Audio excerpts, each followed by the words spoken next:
Сайн байна уу? Цэцгээ Life and Love Coaching podcast-д тавтай морилно. Энэхүү сувгийн маань онцлог. Бид хэнийг ч буруутгахгүй. Харин бидний дотоод зөрчлийг ил болгох асуудал бүхий үнэнтэй, зөөлнөр бас зөрөгтэйгээр нүүр тулах болно.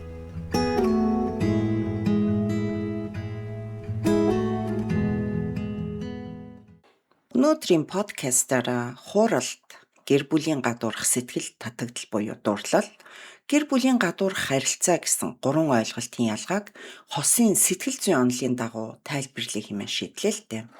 За тэгэхээр бүгдээрээ эдгээр ойлголтын нэр томьёоны тайлбараас эхлэе гэж би үзлээ.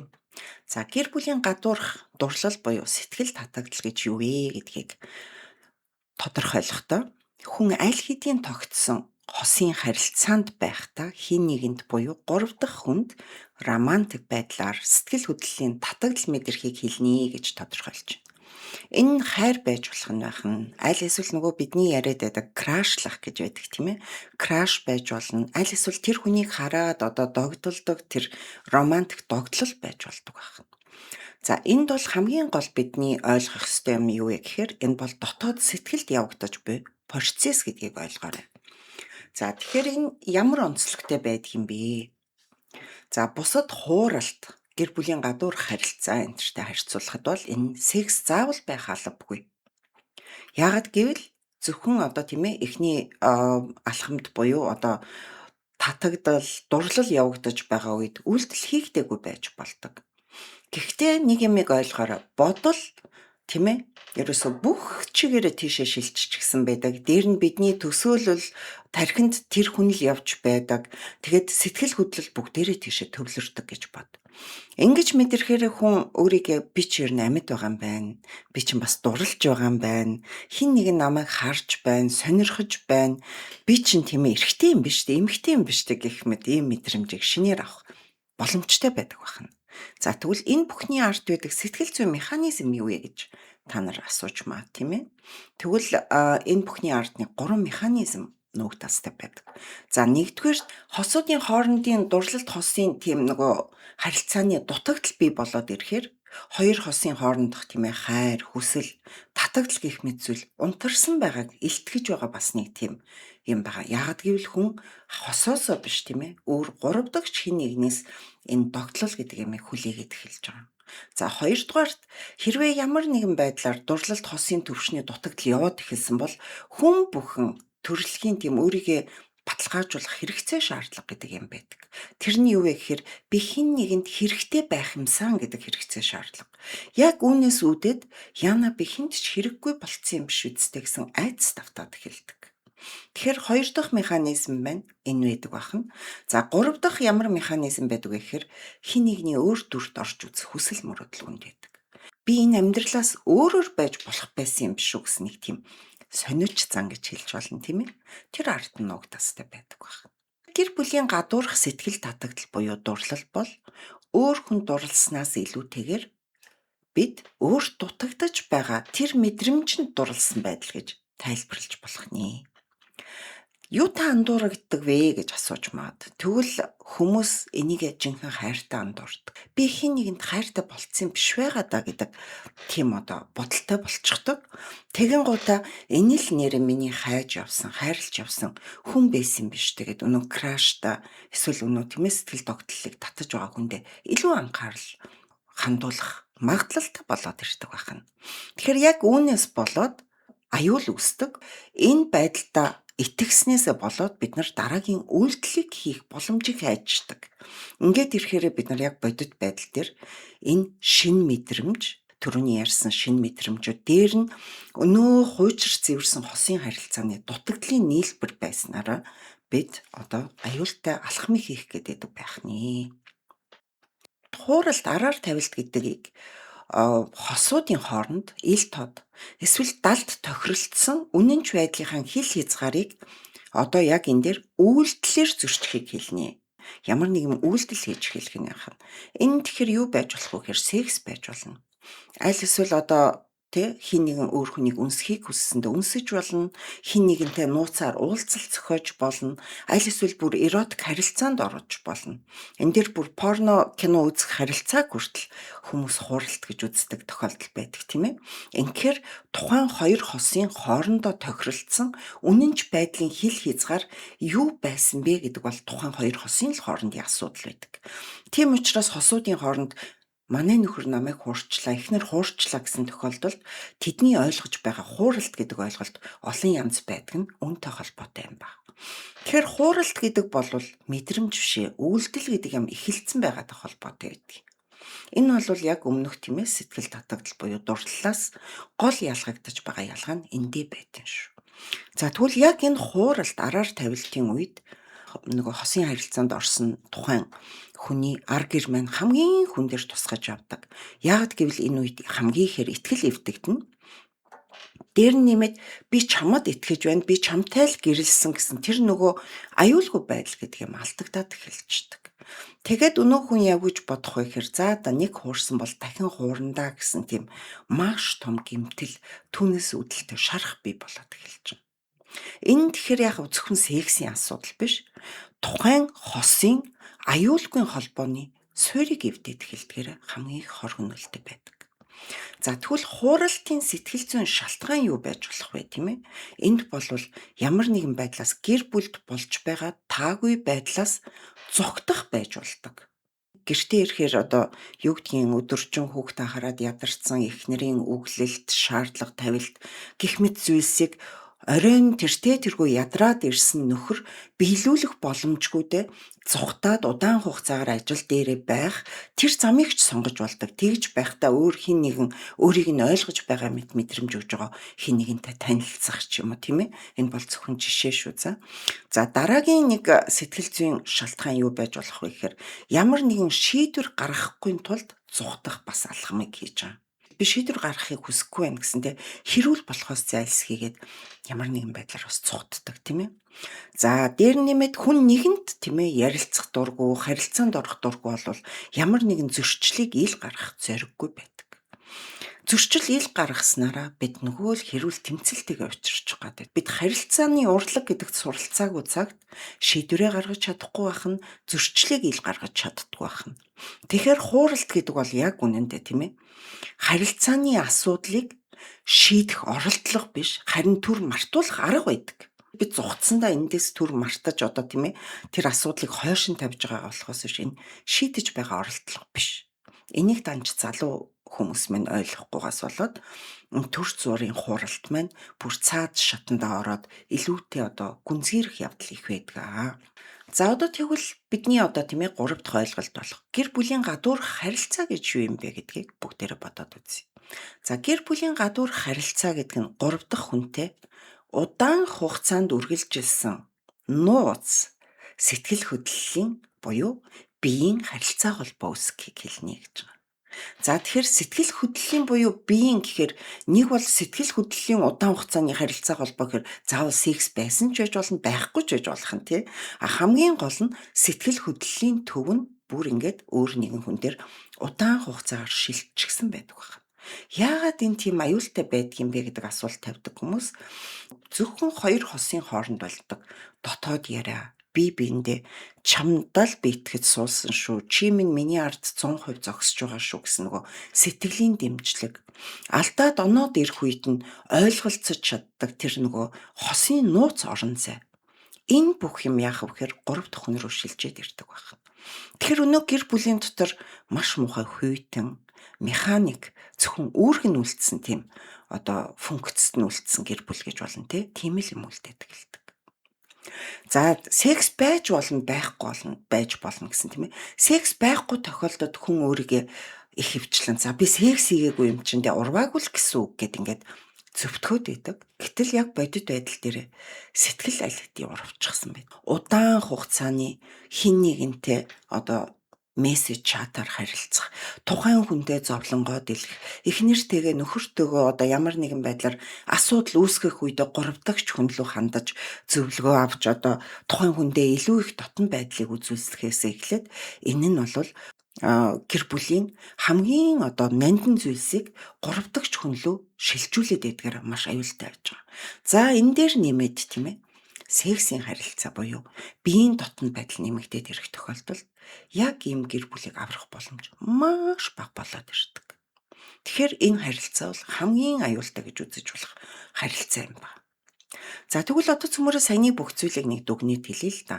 Гэр бүлийн харилцааны гадуурх дуршлал буюу сэтгэл татагдал гэдэг нь дотоод сэтгэл хөдлөлийн мэдрэмж гэдэг юм хазаагаад 3 дахь хүн рүү явчихдаг бол хууралт нууц амраглал гэдэг бол хоёр хосын хоорондоо ярьж байсан тохиролцсон сайхан зүйлсүүдийн хилт авсан үйлдэл гэдгээрээ ялгаатай болоод явчихдаг байна. Гэр бүлийн гадуурх бүр тийм ээ харилцаа гэд хэлэхээр сэтгэл хөдлөлийн буюу биеийн дотн байдлын тэр төв нь 3 дахь хүн рүү шилжээд ирдгээ гэсэн үг юм ба.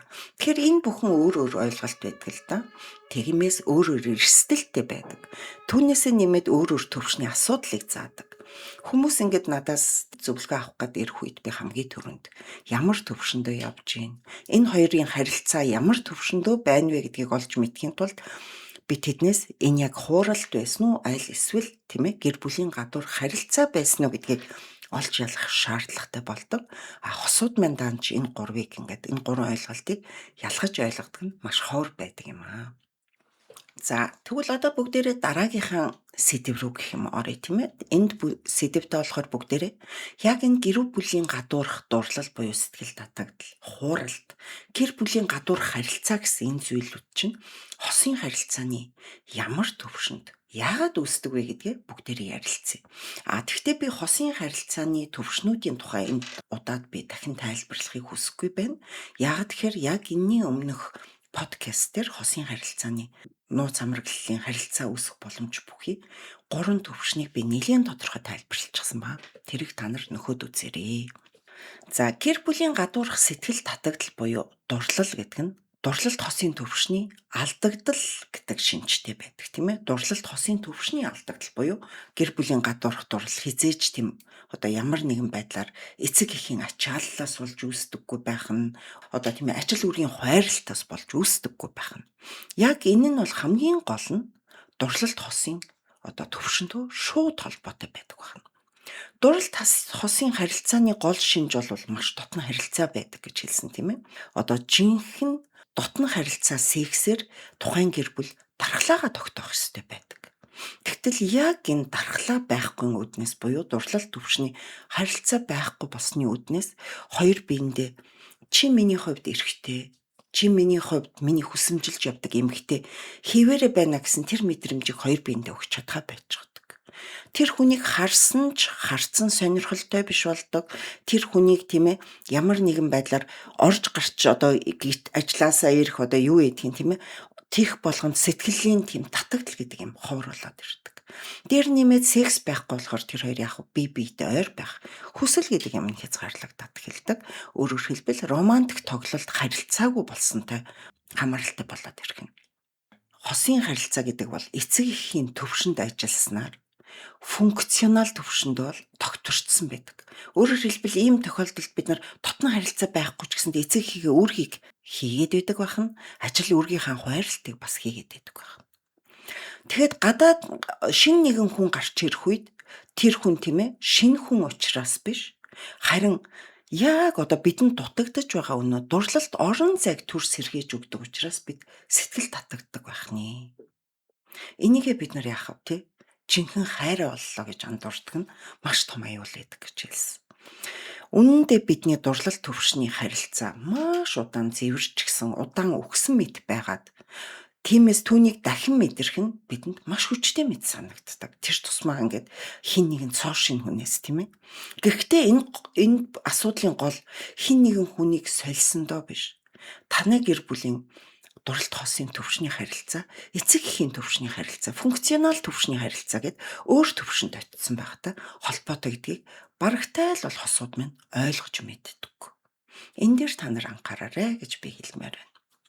За тэгвэл хууралт ямар төвшний харилцааны үед илүүтэй бий болдгийг би та нарт хэлж өгье.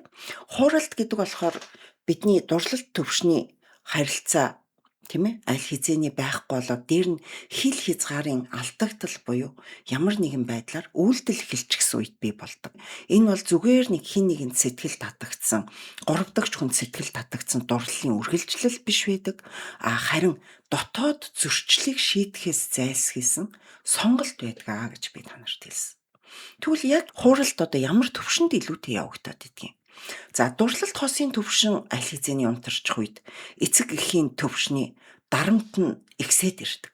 Өнөөдөр бид нар эцэг их үүргэл хийдэг хүүхэд жоохон байхад ер нь аль талдаа асуудалтай болоод ирдэг. Бидний нөгөө хэрэгцээ шаардлага гэдэг ямиг хосууд олж харахаа байжчихдаг. Эмэгтэй нь одоо би өдөржин хүүхдээ хараад ядарч яхад нөхөр маань тоохгүй байна гэж боддог бол нөхөр нь би өдөржин ажил хийгээд одоо эхнэр хүүхдээ тижээх гээд явж явахад энэ хүн намайг ойлгохгүй байна гэж бодсны үднээс энэ хоёр биенийхээ хэрэгцээ шаардлагыг олж харахаа байждаг. Ингээд эрэхтэр зэрэг яадаг ч байсан амьдрах нь чухал гэсний үднээс функционал төвшөндөө шилжээд ирдэг. Энэ үед зүгээр л амьдрал явж байдаг, зээл төлөгдөх ёстой гэсэн үднээс бид нар энэ амьдралын механизм гэдэг юм дарлуулад эхэлж байдаг. Энэ үедээ бидэнд мэдрэгдэг юм юу вэ гэхээр нэг л төвшөнд гацчихсан. Хоорондоо яригээд ярилцахч боломжгүй.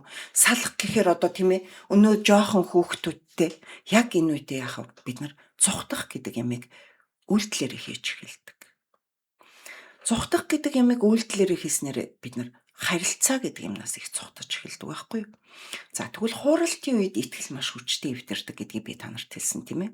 Хууралтын үед дурлалт төвшний харилцаа аль хэзээний суларчсан байдаг. Чи миний хувьд хамгийн хайртай хүн минь мөн шүү гэсэн өнөө аюулгүй байдлын мэдрэмж гэдгийг би биендээ өгч чадхаа байсан байдаг учраас энэ хил хэмжээ хязгаар эвдрээд эхэлдэг. Тиймээс харилцаа бүх төвшөнд гангаж эхэлдэг. Энэ төвшнийг давж чадаагүй ус олж харамсалтай нь залуусын дунд хамгийн их салалт явагддаг. Хүүхэд тийм ээ төрсний дараах эхний одоо нэг хэдэн жил бол маш аюултай байдаг. Эмэгтэйчүүд хүүхэд гаргасны дараа хөвчлэн хүүхдээ хараад гэртээ тийм ээ удаан хугацаанд байдаг. Энэ үедээ тэд би ээжийн хувьд хүүхэдтэй анхаарал тавьж ин гэсний үднээс эр нөхөр одоо эхнэр гэдэг тийм үүрэг роль буюу өнөө сексийн дархлаа гэдэг юм баг хийж эхэлдэг. Эрчүүд ихтэл бас л гэр бүлийнхаа төлөө зүтгэж байдаг. Ингэсэн тохиолдолд эхнэрүүдээс яг тийм сексийн гэр бүлийн дархлаа одоо тийм ээ ямар нэгэн байдлаар энэ хоёрын хооронд харилцааны асуудал үүсэж эхлэхээр тэр бүхний гаднаа сайж эхэлдэг.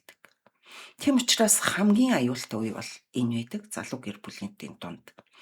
Тэгвэл гэр бүлийн гадуурх харилцаа юу гэсэн үг вэ гэдгийг би танарт тайлбарлая. Хин нэгэнд бид нар сэтгэлээ нэгээд асуудлаа яриад бүр тэр хүнээсээ дэмжлэг авдаг болоод энэ л хүн намайг ойлгох юм байна да гэдэг мэдрэмжийг аваад эхлэхээр бид 3 дахь хүн лөө сэтгэл хөдлөл бүх түвээ шилжүүлээд эхэлдэг. Би чамд итгэж байна шүү. Чи миний талд шүү гэдэг нөгөө эцэг эхийн төвшний бие биендээ итгэх аюулгүй холбоо энд алдагдаад эхэлж байгаа. Тэгэхээр яг дурлалт хосын харилцаа байхгүй дээр нь эцэг эхийн төвшний харилцаа алдагдаад ирэх. Яг энэ үед гэр бүлийн гадуурх харилцаа бий болж эхэлдэг. Тэгвэл одоо хүмүүс асуудаг л да. Яагаад энэ тийм ээ гэр бүлээс гадуурх харилцаа гэдэг нь энгийн нэгэн гэр бүлийн гадуурх дурлал, гэр бүлийн гадуурх тийм ээ нэг удаагийн хууралт буюу араар тавилтаас илүү аюултай байд юм бэ гэж асуудаг. Хууралт гэдгийг би танарт хэлж өгье тийм ээ. Хууралт гэдэг бол тийм ээ нэг удаагийн үйлдэл байж болдог. 2 буюу 3-аас дээш болоод ирэхээр энэ удаан хугацааны харилцаа гэдэг рүү шилжиж явчихдаг. Тэгэхээр харилцааны үед сэтгэлийн болон биеийн урт хугацааны холбоо үүсэж эхэлж байгаа. Энэ үед гэр бүлийн дотор сэтгэл хоосрол гэдэг юм явагдаж эхэлнэ. Гэр бүлийн хоорондын харилцаа зөвхөн механик харилцаа болно. Өөрөөр хэлбэл функционал төвшөндөө л явагдаж эхэлнэ. Энэ бол хамгийн аврахад аюултай одоо нөхцөл байдал үүсэж байгаа юм аа. Тэгвэл энэ дээр бүгдээрээ дүгнэлт хийл та. Гэр бүлийн гадуурх дурлал гэдэг бол дурлалт хосын төвшин унтарсны дохио байдаг бол та нар гэр бүлийн хууралт гэдэгт өртчихсөн болвол тийм ээ дурлал төвшний харилцаа унтарсан дээр нэмээд та хоёрын хоорондын хил хэмжээ хязгаар эвдэрсний бас нэг дохио буюу үр дүн юм байна. Тэгвэл гэр бүлийн гадуурх харилцаа үүсэж эхэлсэн бол сэтгэлийн болон биеийн бүх төв 3 дахь хүн шилжсэн байна шүү гэдгийг та нар ойлгоорой. Гэр бүл дээрээ иймэрхүү асуудал тохиолдож байгаа бүх хүмүүс бодоод үзээрэй. Ямар учраас яагаад бид нар ямар төвшөнд очичод байгаа юм бэ гэдгийг нэг бодоод үзээрэй за.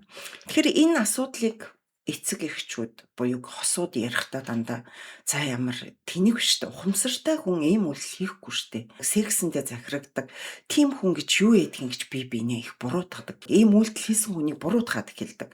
Тэгтэл яг үнэнд энэ бол ёс суртахууны ямар нэгэн асуудал бол ерөөсөө биш юм байна. Энэ бол явж үнэндээ эцэг эхийн харилцааны асуудал байдаг. Өөрөөр хэлбэл энийг сайн шинжилээд үзэх юм бол цөмөрөө гэр бүлийн харилцаа ямар төвшөнд хаана нураад байгаа юм бэ гэдгийг олж мэдэх боломжтой байдаг. Энэ боломжийг олж харахаас өмнө бие биенээ яллаад чи буруутай, чи л ингэсэн юм чи одоо чи л энэ харилцаагаар аварч чадахгүй бол би салахад бэлэн гэдэг. Ийм тохиог нөгөөдөө өгөөд энэ гэр бүл байхгүй болоход хүрээд ирдэг. За тэгвэл ямар нэгэн байдлаар таны гэр бүл тийм ээ гэр бүлийн гадуурх дурлал, аль эсвэл хууралт. За бүр одоо гэр бүлийн гадуурх харилцаа гэдэг юм явагдаад эхэллээ гэж бодъё. Тэгвэл одоо бидний асуулт одоо бид тэгэд яах ёстой юм бэ гэдэг асуулт гарч ирнэ. Цөмөр аль шатанд ямар үйлдэлийг хийхгүй бол энэ асуудал илүү их дамжраад явдаг вэ гэдэг талаар ярилцъя тийм ээ. Аль үед нь бас зогсоох боломж байт юм бэ гэдэг асуултанд хариулъя.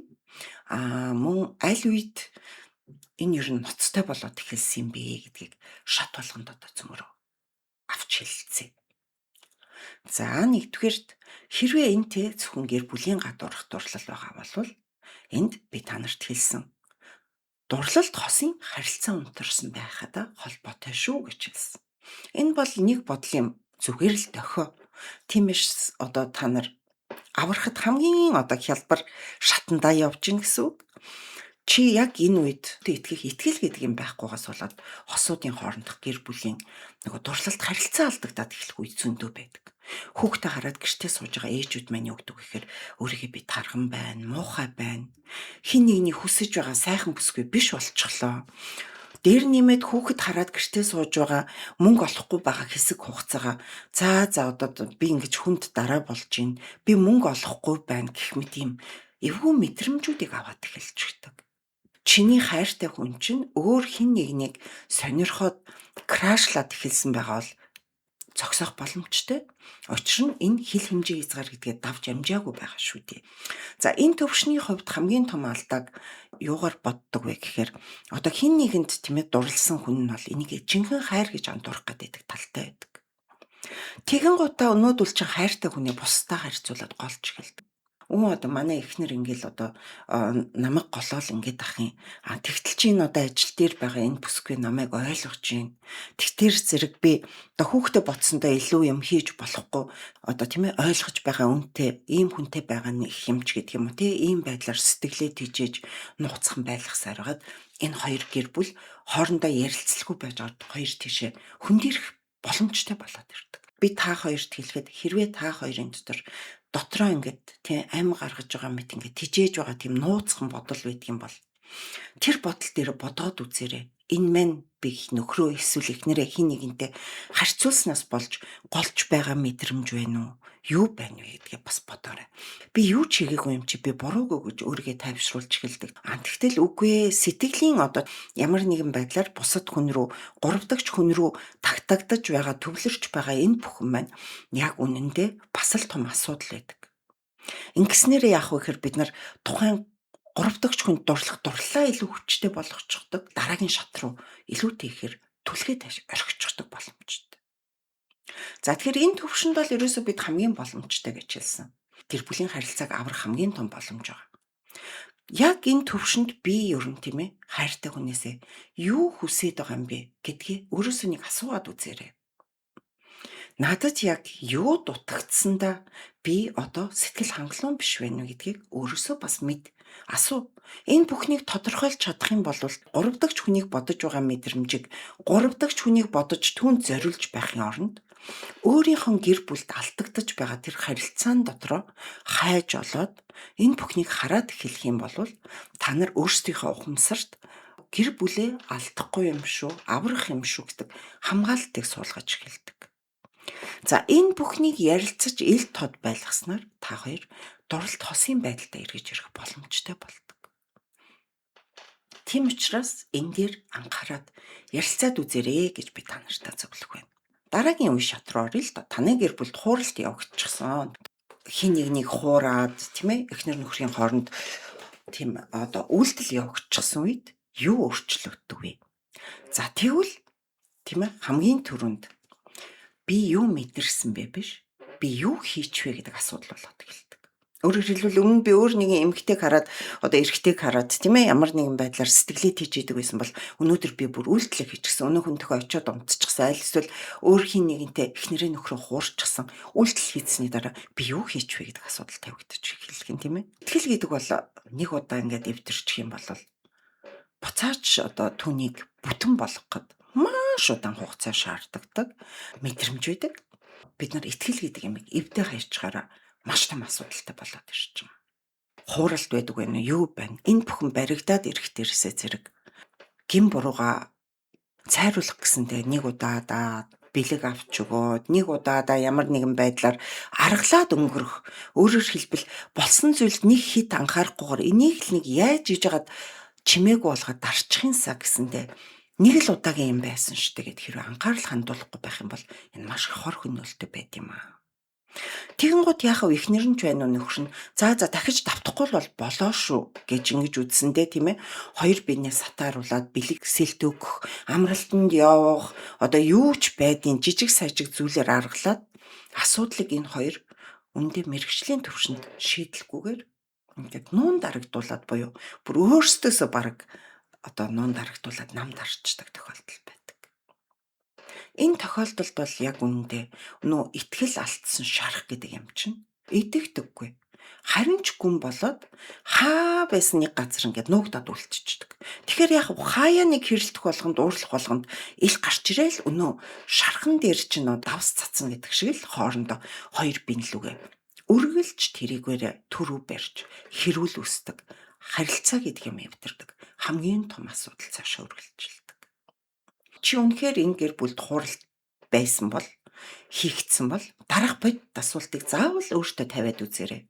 Өөрөөсөө яг асуу. Би үнэхээр өнөөдөр харилцаагаа аврахыг хүсэж байгаа юм уу? Аль эсвэл өөрийнхөө гин бурууг л багасгах гээд оролдоод байгаа юм уу?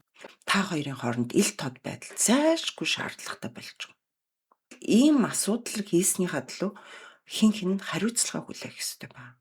Итгэл гэдэг ямыг та хоёр шинээр гэрээ байгуулж байгаа юм шиг би бол ёстой болоод ирдэг. Энийг хийдгүн улмаас бид дараагийн хууралт маань явандаа гэр бүлийн гадуур харилцаа болдог байна уу? Бүр дараагийн шат руу нэмэгдээд дахин хууралт болдог байна уу? Ингээд бүр болохгүй юм руу яваад өгдөг. За тэгвэл бүгдээрээ гэр бүлийн гадуур харилцааны үед бид аврах боломж байна уу гэдгийг цөмөр ярилцаад үзье. Энэ бол зөвхөн дурлал төвшний харилцааны асуудал биш. Сэтгэл хөдлөлийн төв айл хэзээний 3 дахь хүн шилжиж эхэлж байгаа. Энэ үед чи хэн сэтгэлээ нээдэг вэ? Хинээс чи дэмжлэг авдаг вэ? Хинд илүү үнэнч байдлыг үзүүлж чадах вэ? Хинд илүү их итгэдэг вэ гэдэг асуулт тавих юм бол энэ нь яг үнэндээ 3 дахь хүн байх магадлалтай. Тэгэхээр чи яг өөрөөсөө асуу. 3 дахь харилцаанд орчихсон бол өөрөөсөө асуугаад би яг хинд нь илүү хайртай юм бэ гэдэг сонголтыг баг хийх ёстой болдог. Тэгэхээр энэ төвшөнд орсон хүнд бол шийдвэрлэл хэрэгтэй байдаг. Шийдвэр гэдэг маань юу вэ гэхээр энэ хоёрдмол байдлыг бид удаан үргэлжлүүлэх хэрэггүй байдаг. Хин нэгний гомдоож тэнд худлаа хэлээл, хин нэгний гомдоож энд бас худлаа амлалт хэлээд ингэж явах бол хамгийн өөдгөө хүний зам ба. Тэгэхээр энэ хоёр харилцааг хоёуланг би хадгалж авч үлднэ гэж бодож байгаа бол яг өнөөдрийн манай монголчууд дотор харилцаа ерөөсөө ихэнхдээ моногами буюу хоёрхан хүний харилцаа гэдгийг эхнэр нөхөр хоёр тохиролцож суусан байдаг. Дээр нь нэмээд итгэлцэл гэдэг яг энэ хоёр хүний харилцаан дээр явагдж байдаг. Ийм харилцааны загвартай хоёуланг хадгалж явна гэдэг нь бодит биш байдаг. Тиймээс чамд нэг болж энэ гадуур байгаа энэ 3 дахь харилцаа бүрэн зогсоох шийдвэр гаргах хэрэгтэй. Аль эсвэл үнэхээр одоо энэ 3 дахь хүнээсээ би салж чадахгүй нэ. Энэ бол харилцаа биш хайр болчихсон байна гэх юм бол үннийг хэлээд эцэг эхийн харилцааг үлдээгээд ухамсартай салт гэдэг юмыг хийж үнэнчээр дуусгах гэдэг нэг шийдвэр бас байж болно. Тэгэхээр энэ төвшөнд ирсэн бол хүнээс яг шийдвэр асуух ёстой төвшин байдаг юм аа.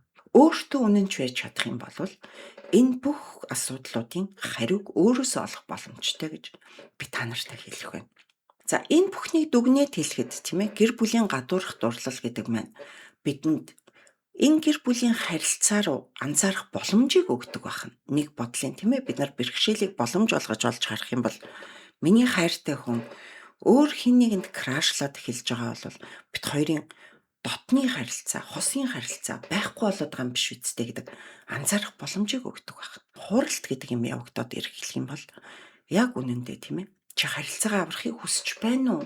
Аль эсвэл хүсэхгүй байна уу гэдэг тийм хариуцлага хүлээх тийм асуултуудыг тавьсны үндсэн дээрээс харилцаа гэдэг юм руугаа гэр бүл онцгой анхаарах хэрэгтэй болдог байна. Яг энэ бүхний ард харилцааны асуудал байдаг учраас. За тэгвэл гэр бүлийн гадуурх харилцаа буюу 3 дахь хүнтэй бүр сэтгэлийн болон биеийн удаан хугацааны харилцаа тогтоочихсон бол энэ үе дээр бид нар шийдвэр гаргах зайлшгүй байдлыг бий болгох ёстой байх нэ. Та нарын эхнэр нөхөр эсвэл таны харилцаа аль үе дээр явж байгааг би мэдэхгүй байна. Аль ч үедээ орсон байлаа гэд чи бол муу хүн, чи бол муухай хүн гэдэг талаас нь битгий та нар биений ангилж үзээрэй. Харин бидний харилцаа яг хаана гатсны улмаас бид өнөөгийн энэ байдалд хүрчээд байна вэ гэдэг дээр онцгой анхаарч илүү хоёр биенээ ойлгох жинхэнэ ярилцлагыг хийгээсэй гэж би та нараасаа хүсэж байна. За тэгэхээр энэ контент бол тийм ээ ямарваа нэгэн сэтгэл зүйн эмчилгээ биш гэж би та нартай хэлмээр байна. Тэгэхдээ асуудлыг ярилцах үед аль эсвэл асуудлын тухай үннийг хэлэлцэх үед хүчирхийлэл аль эсвэл ямар нэгэн аюултай нөхцөл байдал үүсч магадгүй хэмээн айж байгаа бол заавал мэрэгжлийн тусламж авч байж энэхүү асуудлыг шийдэрэй гэдгийг би та нартай хүсэх байна. Баярлалаа. Хэрвээ чи энэ дугаараас эргэцүүлэн бодох ганцхан зүйлийг өөртөө авч үлдэж өөрийгөө болон бусдыг инэрэн хайрлах сэтгэлээр ойлгож чадсан бол миний зорилго биелж байна тэр. Чи өөрөөрөө байх зэргийг алхам алхмаар олж чадна.